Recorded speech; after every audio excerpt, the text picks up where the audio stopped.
everyone, welcome to another quick tip video for assignmentstamp.com. Today I want to show you these Derwent Inktense pencils.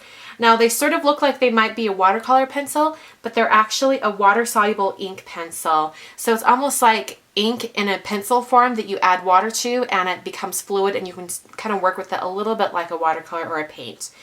They're very intense, hence the name Inktense. So you can actually color on top of different colors of cardstock. So here I have some watercolor paper, it's just the regular white, some Nina Desert Storm, it's a light craft color, and then also some Hero Arts layering paper in the color Celadon.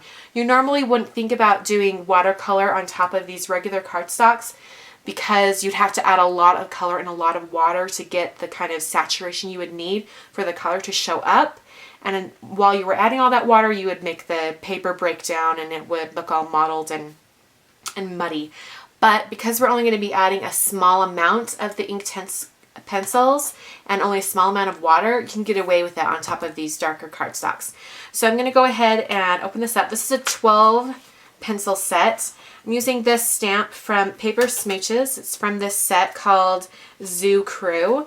And I'm going to stamp it on all three of these papers in some StazOn ink. I'm using StazOn because once StazOn is down on paper, any water won't smudge the ink. So it's perfect for watercoloring or in this case for Inktense pencils. Just stamp those on my different cardstocks so you can see how it works. Alright, I'm going to start with the watercolor paper and I'm just going to add some of this, let's see, it's called teal green color. I'm using a very light hand. You want to just sort of just barely rub it across the surface of the watercolor paper.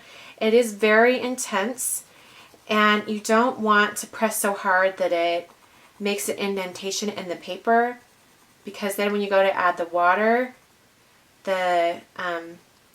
you'll be able to see your marks where you pressed hard. So you want to have kind of a light hand. Alright, and I'm using an aquash brush. I do have water in the reservoir up here, but you don't have to use it that way. You can use it as a regular brush and dip it into water as well if you want just a little bit more control. So you can see just that little bit of coloring, how much color is added to my stamped image here. These work similarly like watercolor pencils in that the more you kind of move the color around, the lighter it will get. So he's going to get a little bit lighter up here as I move away from where I colored him. The other thing that's really fun about these is that once they're on the paper and it's dried, it's completely permanent.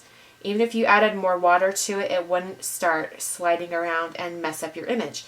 So that's going to be really great when I come in here and add some more color here in a minute. So I'm going to go ahead and add that same teal color down here. And you're going to see that you can get some pretty vibrant and intense color even when it's on top of a dark cardstock like this craft. So just come in here and I'll color those same little spots. Alright, and then with my brush, adding just a little bit of liquid to get that moving.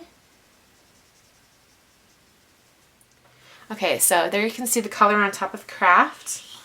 Now I'm going to add the color on this light green paper from Hero Arts. Bring a little bit of that water in.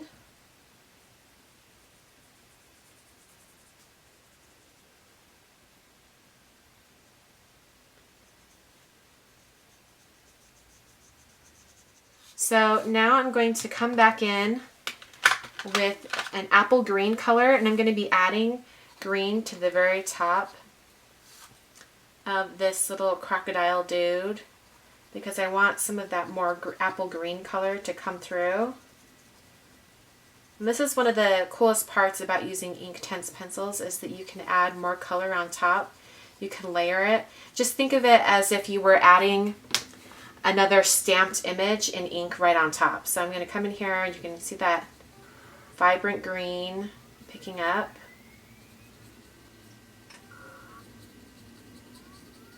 On the body of a little crocodile. So one of that green up at the top. Alright, so you can see that little dude, how cute he looks. Now I'm going to move on to the craft. Now the craft paper is still a little bit wet, but it shouldn't be too bad. I'm just going to go ahead and add some color to him. All right, and then use my brush to wet that ink and get everything moving. All right, use a very light hand on that one because the paper was still a little bit wet. And this one seems a little more dry, so I'll go ahead and add the green in here. And the more color you add, the more intense the ink will be once you add water. All right.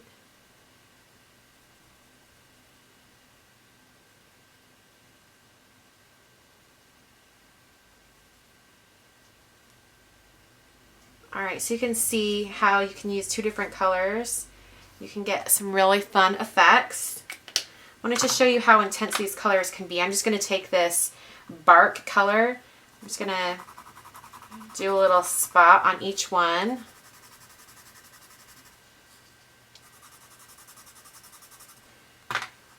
And you'll really be able to see how intense this can be. Look how dark that gets. It's a really great look, especially if you're going to be doing some shading and you need some dark colors, like if you are going to be watercoloring like Santa's boots or something like that, and you really need a dark black or brown. These Inktense pencils would be awesome for that. So you can mix these with your watercolor pencils if you need just a little bit more of an intense color in some certain spots.